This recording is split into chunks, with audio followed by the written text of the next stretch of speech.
Hello everyone, आप लोगों को मेरे ब्लॉग में फिर से एक बार स्वागत है। अभी मैं जा रही हूँ रेडी होके ताजमहल गेट के पास। मुझे हस्बैंड जी और मेरा बेटा छोड़ने जा रहे हैं। वो दोनों घर पे ही रहेंगे, तो वहाँ पे हम लोग बस का वेट कर रहे थे और वहाँ बस आ गया। और उसके बाद सभी मेमो के साथ मैं भी निकल गई फतेहपुर सीकरी। हमें पहुँचने में 1.5-2 घंटा लग गया था। फिर उसके बाद मैम और सर आए। फिर मैम और सर को मिलने के बाद हम लोग उनके साथ ही अंदर चले गए और आगे की जानकारी हमें गाइड ने दिए थे। तो आप लोगों को भी आगे की जानकारी पूरे फतेहपुर ट्रिप की जानकारी एक गाइड से जानकारी मिलेगी। तो आगे तो ये ब्लॉग जरूर देखना प्लीज। ये पूरा अभी प्रेजेंट में हम लोग यहाँ खड़े हुए इस जगह को दीवाने आम बोलते हैं। बैठने के लिए होती थी वो, और ये अकबर बादशाह सभी पब्लिक की प्रॉब्लम सुनने के बाद यहाँ सॉल्व किया करते थे। तो अकबर के जमाने पे जो गुनहगार लोग होते थे, यहाँ हाथी के द्वारा उनको सजा दी जाती थी।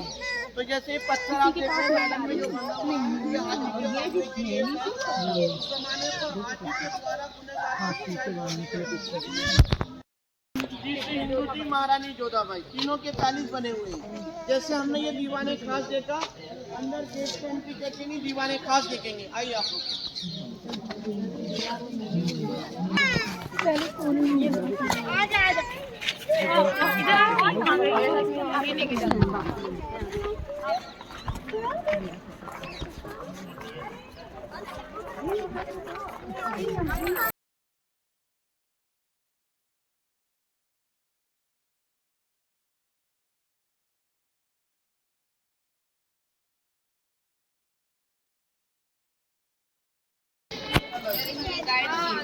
बुलंद दरवाजा दरगाह वाली जगह पर बना हुआ है, जो दुनिया का सबसे फेमस गेट है। ये सारा ही जगह अकबर का बनाया हुआ है, मुगल सम्राट का, तीसरे बादशाह।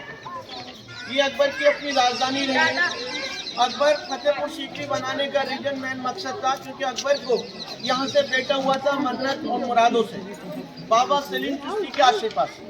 सब अकबर ने जगह बनाया। तो आज भी लोगों की अपनी मनोकामनाएं होती हैं, मुरादें होती हैं, लोग जाते हैं बाबा के दरबार पर। आज भी लोग धागा बांध कर मन्नतें करते हैं। वो फतेहपुर में, जैसे आपने बाहर दीवाने आम पब्लिक कोर्ट देखा था, सामने वाली इमारत जो नजर आ रही है आपको, दीवाने खास, यानी कि अकबर और अकबर के मंत्री यहाँ बैठकर अपना खास प्राइवेट मीटिंग करते थे। ये बाहर से देखने में 2 या 3 महीने लगता है।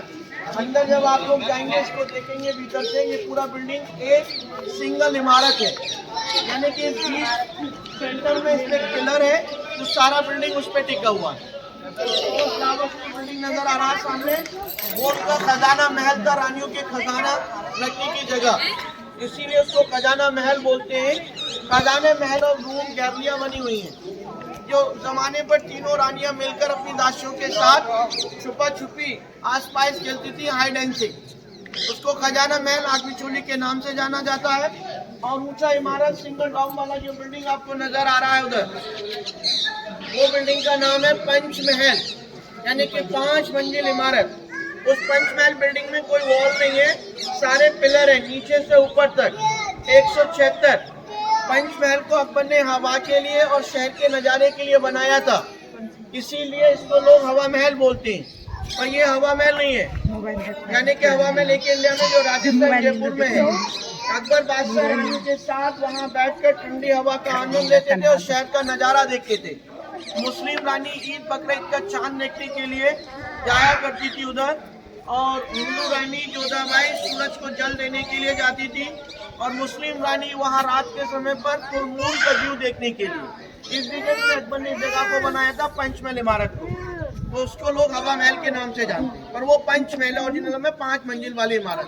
सभी लोग दीवाने खास में एंट्री करेंगे, और वहाँ बहुत ही सुंदर जो पत्थर का पिलर है, जिसके ऊपर बहुत ही सुंदर वास्तुकला, हाथ की कारीगरी, पत्थर भी लगी है। अकबर सम्राट तो अकबर ने सबको मिलाकर इधर एक नया धर्म दीन इलाही चलाया था। तो दीन इलाही की स्थापना अकबर ने, यहाँ जो अंदर पिलर है उसी जगह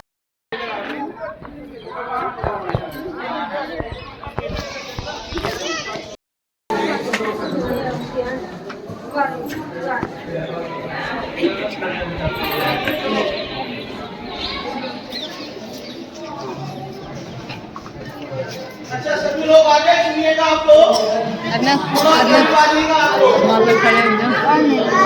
ये मुगल सम्राट बादशाह का दीवाने खास, यानी कि अकबर की अपनी खास प्राइवेट मीटिंग करने की जगह।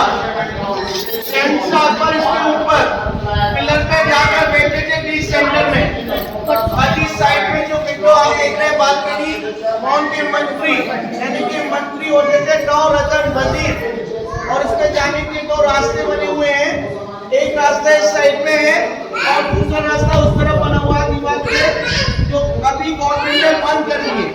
ये पिलर जो आप देख रहे हैं बीच में से नीचे एक सिंगल पत्थर में है, और इस पत्थर के ऊपर में जो वास्तुकला है सारे धर्मों की, जो अकबर ने मिलाकर नया धर्म दीन-ए इलाही किया।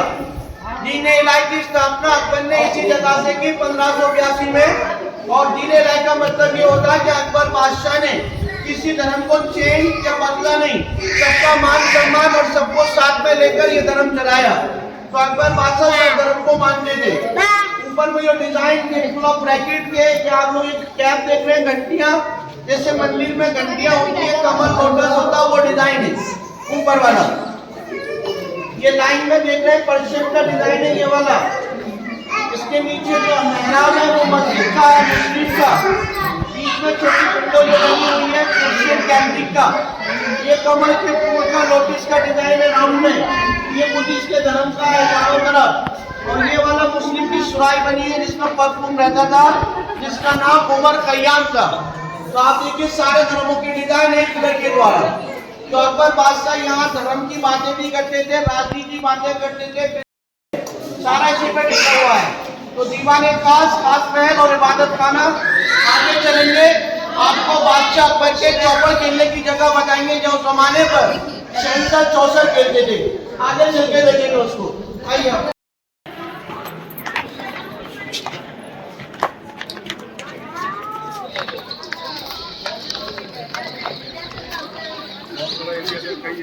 कई जगह है।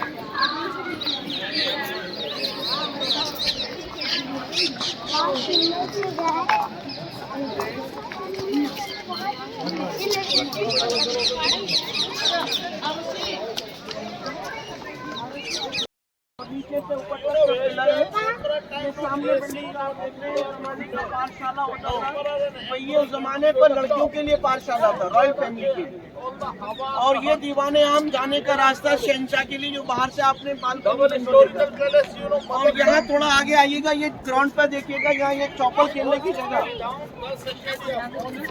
आप लोग यहाँ चारों तरफ देखिएगा, ये जो बॉक्स बने हुए हैं ना क्रॉस टाइम में राउंड में, यहाँ पर बादशाह चौसर खेलते थे, यानी कि गेम ऑफ लूडो, क्योंकि लूडो स्टाइल में बना हुआ है। बीच में सेंटर में राजा वहाँ बैठते थे डाइस के लिए, और उनके पास में जब डाइस होता था उसमें जो भी अकाउंट नंबर होता था, तो उस जमाने पर यहाँ गोटियों की जगह लड़कियों को खड़ा किया जाता था।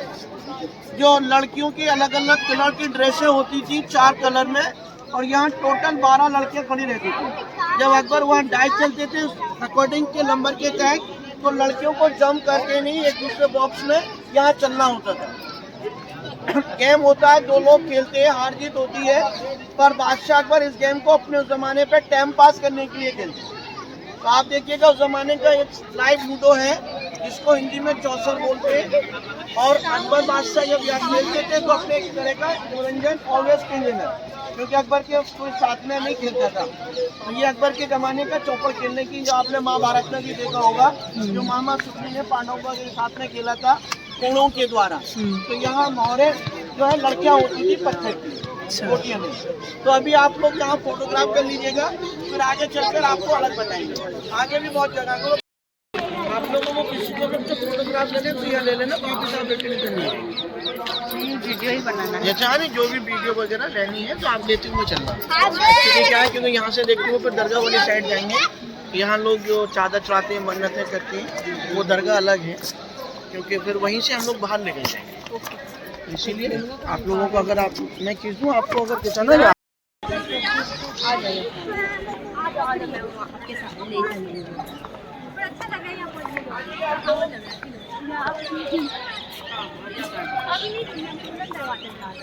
आइए सब लोग आ जाइएगा। तक सेपरेट बने हुए हैं। जैसे वहाँ जो छोटा कमरा है वो उनकी पहली जो बेगम थी मुस्लिम रानी रुकैया, तो वो रुकैया का शीश महल होता था। अकबर के जमाने पर उस महल में शीशे और हीरे वगैरह सब चीज लगी हुई थी, लेकिन उनके बाद यहाँ से अंग्रेज लोग निकाल कर ले गए। तो मुस्लिम रानी का सीकरी में सबसे छोटा कमरा टर्की वाली, और ये स्टेट में जो बिल्डिंग आप देख रहे हैं टॉप पर, वो राजा का अपना बेडरूम है। राजा के कमरे का नाम है सपनों का महल, यहाँ राजा अकबर जो आराम किया करते थे। आगे चलेंगे मरियम का महल और हिंदू रानी महारानी जोधाबाई का महल देखेंगे। इसी तरीके से तीनों महलों में साइज का भी डिफरेंस है और अलग अलग सेपरेट बना हुआ है। लेकिन अकबर के टाइम पर उनके जो 9 मंत्री थे, यहाँ आपने 9 राष्ट्र सभा देखी थी। अकबर बादशाह के 9 मंत्रियों में से एक मंत्री का नाम तानसेन था। जो जमाने पर तानसेन संगीत के जो गायकार थे, ये जो जगह आप देख रहे हैं ये तानसेन के लिए है। बीच में बैठकर वहाँ संगीत गाया करते थे। शहंशाह अकबर सामने जो बालकनी है वहाँ बैठते थे संगीत सुनने के लिए। जो आपके वहाँ जो बालकनियाँ हैं 2 रानियाँ वहाँ बैठती थी विंडो पर, साइड में उनकी दासियाँ होती थी खड़ी। ये पूरा पर्दों से कवर्ड रहता था। जैसे ये तालाब आप देख रहे हैं ना पानी का, अभी भी ये बारिश का पानी है। उस जमाने पे भी यह बारिश का पानी इसी तरीके से रहता था, आज भी है। तो ये सिस्टम उसी टाइम से चला आ रहा है। लेकिन अकबर के जमाने पर इसमें गुलाब जल मिलाया जाता था और यहाँ फूल पत्तियाँ जलाई जाती थी, तो उससे खुशबू और ठंडाई और इस पूरी जगह का सुंदर नज़ारा लगता था। लेकिन उस जमाने पर कोई माइक वगैरह नहीं थे। जब तानसेन वहाँ बीच में बैठकर गाते थे तो उनकी आवाज़ें पानी के द्वारा इन महलों में गूंजा करती थी, यानी कि पूरा इकोसिस्टम रहता था, माइक नहीं होते थे। और यहाँ पर उस जमाने पर जो कंपटीशन हुआ था तानसेन बैजरू बाबरा का, इसी जगह पर जो तानसेन ने दीपक राग गाया तो उनके अपने संगीत से दिए जले थे। बैजरू बाबरा ने बारिश के लिए मेघ मल्हार गाया तो बारिश हुआ था। तो यही जगह का नाम है अनूप तालाब। अनूप के मायने सुंदर छोटा और तालाब पानी के लिए। इसी जगह परदेश वाली फिल्म का शूटिंग हुआ, शाहरुख खान वाली मूवी। आगे चलेंगे जोधा की रसोई और मरियम का महल।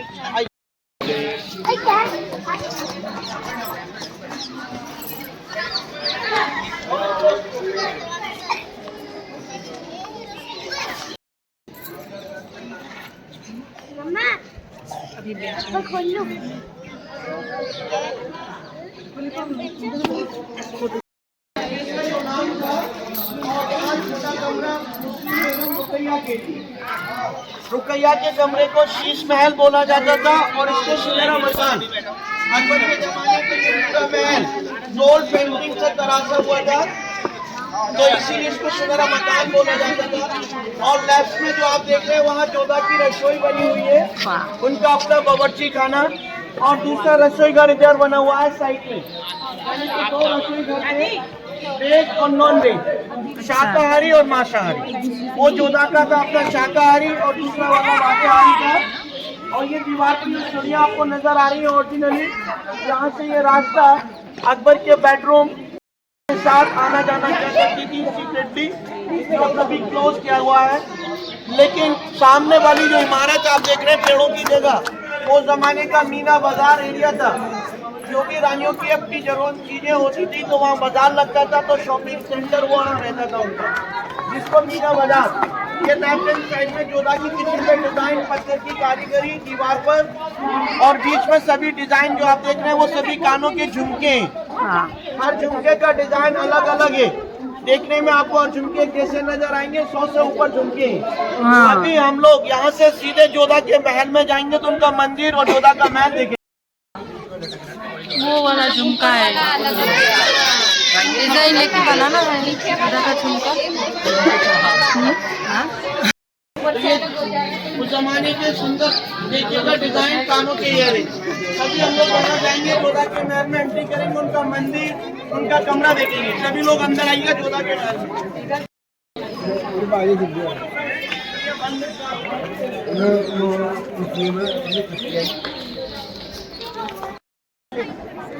ये महारानी जोधाबाई हिंदू के लिए है। तो आप देखिएगा सबसे बड़ा महल उन्हीं का बना हुआ है। लेकिन आपने ये पूरा फतेहपुर सीकरी देखेंगे, ये सब अकबर ने बेटे के पैदा होने के बाद बनाया। तो इसीलिए ये अकबर की राजधानी रही। और जोधा से अकबर को बेटा हुआ, वो भी बाबा के आशीर्वाद से, तो उनका महल सबसे बड़ा दिया गया था। ये तीसरे नंबर की रानी थी, पर बेटे के बाद ये सबसे बड़ी उनकी फेवरेट रानी मलिका हिंदुस्तान कहलाई, क्योंकि वंश इसी रानी से मिला। और इसके बेटे का नाम सलीम था। जब वो बड़ा हुआ तो उसी बेटे का नाम चेंज करके जहांगीर के मायने हिंदुस्तान का बादशाह, मुगल सल्तनत का वारिस। तो जोधा के महल में यहाँ पूरे एरिया में उनके लिए 2 बेडरूम बने हुए हैं, अलग अलग सीजन के लिए, गर्मी और सर्दी के लिए। वो वाला जो कमरा ऊपर है वो गर्मियों के टाइम के लिए है, और ऐसे ही इस तरफ जो बना हुआ है ये सर्दियों के टाइम के लिए। अंदर से दोनों एक जैसे हैं पर बाहर से अलग है। इसके पीछे पत्थर की जालियां हैं आज भी, तो उन जालियों से अंदर हवा आके वो ठंडा रहता है। ये पीछे से बंद किया हुआ है तो वो धूप से गर्म रहता था। ये दोनों का डिफरेंस होता था उस जमाने पर। सामने जोधा का अपना मंदिर का स्थान, जोधाबाई की पूजा की जगह। जोधाबाई राधा किशन जी की पूजा करती थी, तो वहाँ उस जमाने पर मूर्ति राधा किशन जी की रहती थी मंदिर में। अभी कोई मंदिर में मूर्ति नहीं है, पर उस जमाने पर मंदिर के अंदर मूर्ति थी। मंदिर का स्थान आज भी बना हुआ है। और जैसे ये डॉम देख रहे हैं चारों कोने पर मुस्लिम डिजाइन में, वहाँ इस महल को सुरक्षित रखने के लिए गार्ड लोग होते थे। पर यहाँ जो वो गार्ड होते थे वो किन्नर लोग रहते थे, कोई जेंट्स नहीं। जोधाबाई राजपूताना रानी थी, इसके साथ में 60 दासियां आई थी। तो वो दासियों के रहने के लिए चारों तरफ रूम बने हुए हैं, जो पानी पीना है। 60 दासियां जो मलिका हिंदुस्तान थी, राजपूताना रानी। और बीच में इसके तुलसी की जगह बनी हुई है।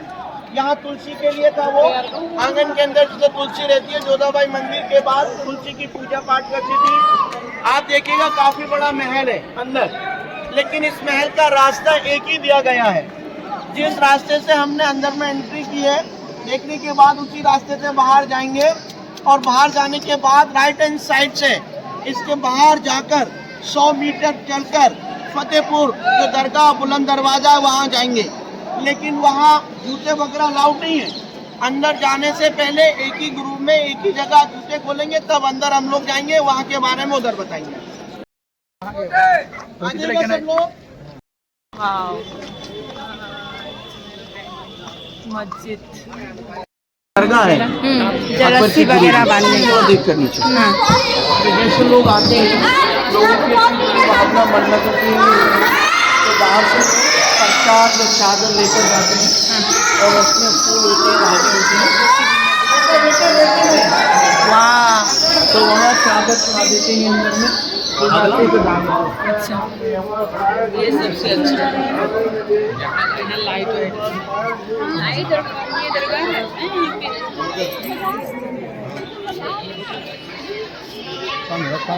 आइए इधर आया दोस्तों। सिक्किम में बहुत सुंदर है।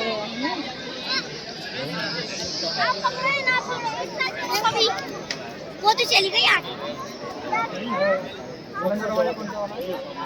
ये सर बुलंद दरवाजा है, साइड वाली दरगाह है, वो मस्जिद है। पूरा जगह घूमने के लिए अकबर के महल थे। और ये जो जगह है ये धार्मिक स्थान है, जिसको फतेहपुर बोलते हैं। जिस दरवाजे से हमने अंदर आए थे वो शाही दरवाजा था, अकबरी दरवाजा आने जाने। इसके सामने स्टेट में जो बिल्डिंग आप देख रहे हैं, जो मेहराब वाला जगह है, गेट टूटा है सामने, वो अकबरी मस्जिद बनी हुई है, यानी कि उनकी नमाज पढ़ने की जगह, जमा मस्जिद उसी जमाने की। आज भी लोग जाते हैं, 5 वक्त का नमाज अदा करते हैं दरगाह वहाँ सामने। और ये जो दरवाजा है ये दुनिया का सबसे फेमस दरवाजा, ऊंचा गेट, जिसको बुलंद दरवाजा बोलते हैं। बुलंद के माने ऊंचाई होती है, बुलंद के माने जीतने। अहमदनगर गुजरात को जीतने के बाद इस गेट का नाम बुलंद दरवाजा, इसीलिए इसको विश्व गुजरात बोलते हैं। इसका जो गेट है वो गुजरात साइड में, साउथ ऑफ गुजरात के 176 फीट की हाइट, आम पब्लिक जनता के आने के। अकबर के गुरुजी, जिनके आशीर्वाद से अकबर को संतान हुई, गुरु का पर्दा हुआ, वहाँ उनके मजार को अकबर ने बनाया लाल पत्थर से। लाल के मायने अकबर को बेटा लाल हुआ जो मन्नतों से। जहांगीर उसका बेटा बड़ा हुआ, उनको मालूम चला कि मैं इनकी दुआओं से और आशीर्वाद से, तो वहाँ से उन्होंने लाल पत्थर को हटाकर इसको पूरे को संगमरमर व्हाइट में कराया। तो ये वो जगह है जो लोगों की अपनी दिली भावना मन्नतों के लिए होती है। यहाँ लोग बाहर से फूल प्रसाद धागा लेके जाते हैं, जो कि अंदर में पहले दरगाह पर जाकर लोग चादर फूल डालते हैं, धागा टच कर 3 जालियां हैं जो वहाँ जाकर अपनी मन्नत का धागा बांधा जाता है। मन्नत की डोरी एक धागे से एक व्यक्ति 3 मन्नत कर सकता है। किसी चीज के लिए भी कोई भी मन्नत कर सकता है। जैसे मन्नत यहाँ पर लोग आकर करते हैं, मन्नत पूरी होने के बाद यहाँ वापिस आते नहीं है। यानी कि बाबा के नाम से जो भी आपको दान पुण्य करना है किसी मंदिर पे या कहीं पे भी जाकर अपने घर पर कर सकते हैं। 1, 2, 3 लोगों को, जैसे आपका एरिया हो जाएगा, आने का सिस्टम नहीं है। पर मन्नत जो भी करते हैं अपने मन से निश्चय करते हैं और अपने सीक्रेट किसी को मन्नत के बारे में बोलते नहीं है। पूरा हो जाए किसी को भी बता सकते। जिस किसी को भी अगर ये करना है तो मैं बता दूंगा, वहाँ से जिसको भी लेकर फिर अंदर जाएंगे, उसके बाद फिर दरगाह चलेंगे। ठीक है, आप लोग आ जाइए।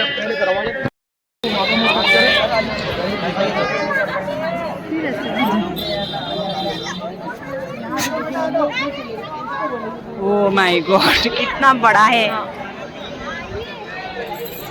लंबा करके लेना चाहिए था।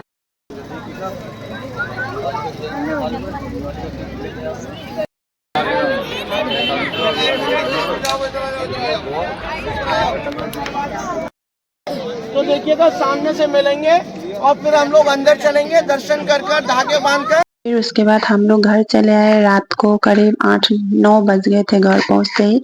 अगर आप लोगों को ये ब्लॉग अच्छा लगा हो तो लाइक, कमेंट और सब्सक्राइब जरूर करना। फिर मिलते हैं नेक्स्ट ब्लॉग में। बाय।